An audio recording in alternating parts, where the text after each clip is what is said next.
네, 주계의 자유로 한번 같이 보도록 해볼게요. 악화가 양화를 구축한다는 그리점의 법칙은 사용을 잘못 붙여진 이름입니다. 이게 무슨 말이냐면 원래 그 그리점의 법칙이 이거예요. 악화가 양화를 구축한다. 무슨 말이냐면 이거 배경지식 설명해 드릴게요. 엘리자베스 1세 이때 있던 시절에 우리는 지금 현재 뭐 지폐를 쓰면서 동전을 쓰고 있는데 이 당시에는 뭐 금화, 은화 이런 걸 썼던 거야. 근데 중요한 게 뭐냐면 금은 사실 구하기가 엄청 어렵잖아. 그러다 보니까 은을 기본적인 어떤 통화 수단의 매체가 돈 거래하는 데 있어서 기본적인 어떤 뭐 매체로 썼던 거죠. 은을. 근데 이 은이라고 하는 것들이 사실 쉽게 환경 영향을 받습니다. 무슨 말이냐? 은이라고 하는 것은 뭐 비 오면 뭐 이렇게 썩고 뭐 바람 불면 이상해지고 날아가고 이렇게 약간 금처럼 단단하지 않았다는 거죠. 그러니까 그만큼 품질이라는 것들이 저하되기가 쉽다라고 보시는 게 맞을 것 같아요. 이 은이 계속 저지라, 일단 공용이 됐는데 이걸로 돈 계산하자고 썼는데 계속 저지라가 되니까 이 가치가 계속 떨어지는 거야. 이해됐어?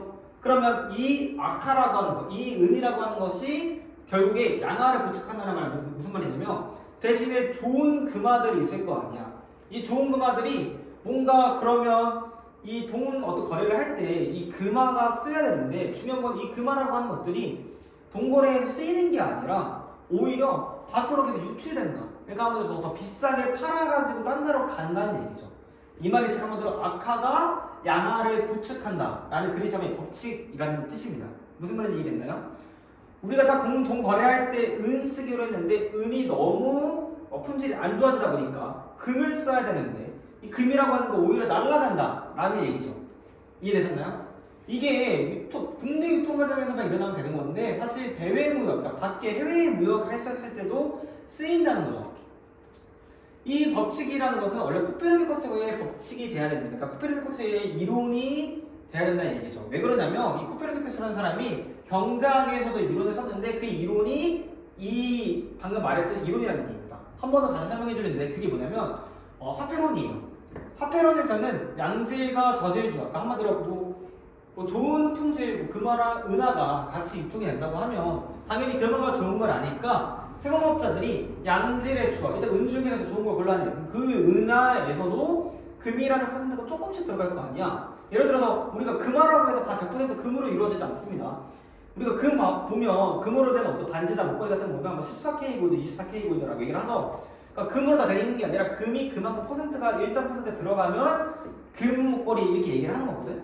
즉 무슨 말이냐면 이 저질 주화에서도, 그러니까 양질의 주화에서도 은을 놓게 되는 거예요. 그럼 뭐만 남겠어? 금이 남겠지. 이 금을 얻어서 판다라는 얘기입니다. 이 화폐론이라는 게 열등주화가 양화를 몰아내기 위해서 유통되는 거죠. 무슨 말이냐? 열등주화가 결국에는 이 열등주화가 계속 쓰이고 있다는 얘기예요. 왜 그러냐면 양화를 몰아낸다고 말하는 것보다는 그러니까 좋은 금화라고 하는 것들은 밖으로 넘어가고 그리고 안 좋은 이 열등주화가 계속 유통된다라고 얘기를 하고 있는 겁니다.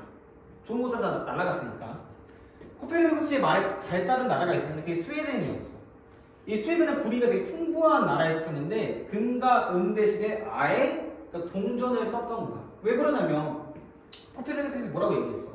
계속 이 안 좋은 것들이 좋은 것들이 계속 없어지고 계속 쓰이고 있으니까 아예 그러면 안 좋은 거를 써보자. 근데 그 안 좋은 게 뭐냐면 그 구리란 얘기지. 그러니까 금 대신에는 변색의 위험이 은 대신에는 변색의 위험이 적겠죠. 구리는 단단하니까. 근데 액면가를 금속의 실가에 맞추다 보니 동전의 무게가 엄청나요. 무슨 말인지 설명을 해줄게. 앞에 봐볼게. 동전 하나 만드는데 금이 무조건 100g 들어가줘야 돼. 이게 하나의 규칙이야. 근데 구리 하나에 금이 진짜 1g 들어가도록 해볼게. 나머지가 다 구리가 들어있고. 그러면 동전 하나 만드는데 그냥 그 100g 들어가면 맞지만 비싸잖아. 그러다 보니까 구리로 만들려고 하니까 구리가 100개가 있어야 되는 거야. 그러면 부피가 커지고 양은 더 늘어나겠지? 즉 그 말하고 있는 거죠. 10달러짜리 동전의 무게는 19.75kg이었다. 엄청나게 동전 하나의 무게가 많아졌다는 얘기야. 그 액면가를 금속의 실가에 맞추다 보니 이 말하고 있는 거죠. 이해되셨나요?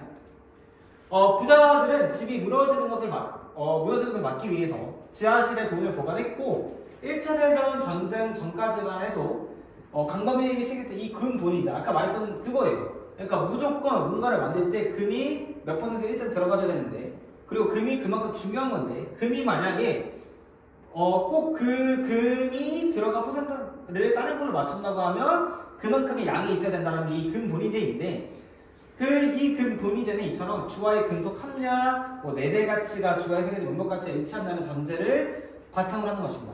쌤이 말했던 이 얘기를 그대로 들어갔다고 보시면 될 것 같아요.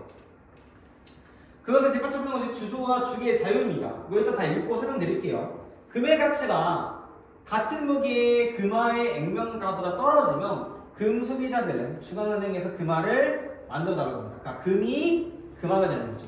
대신에 금화의 금값이 올라가면 금화의 주인은 금화를 녹여서 금괴로 만들어 달라고 합니다. 그러니까 금화보다 금값이 올라갈 때는 금화를 녹여서 금으로 만들어 달라는 얘기죠.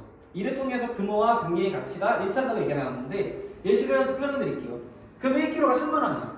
근데 저 당시 시세가 금화 1kg가 12만원이야. 같은 가격인데 누가 더 비싸? 금화가 비싸지. 그러면 사람들은 금을 금화로 만들어 달라고 하는 거죠. 금의 가치가 금화의 액면가보다 떨어지면, 즉 한마디로 금화의 가치가 올라가면 금화로 만들어 달라고 요구하는 거죠. 이해됐나요? 금 1kg가 10만원이고 금화 1kg가 또 9만원인 시대로 금화 값이 내려갔어. 이러면 어떻게 해야 될까? 그치? 금화를 금괴로 만들어 달라고 요구를 하는 거죠. 즉 한마디로 이렇게 왔다 갔다를 하면서 이 금화와 금괴의 가치가 일치된다라고 얘기를 보시면 될 것 같습니다.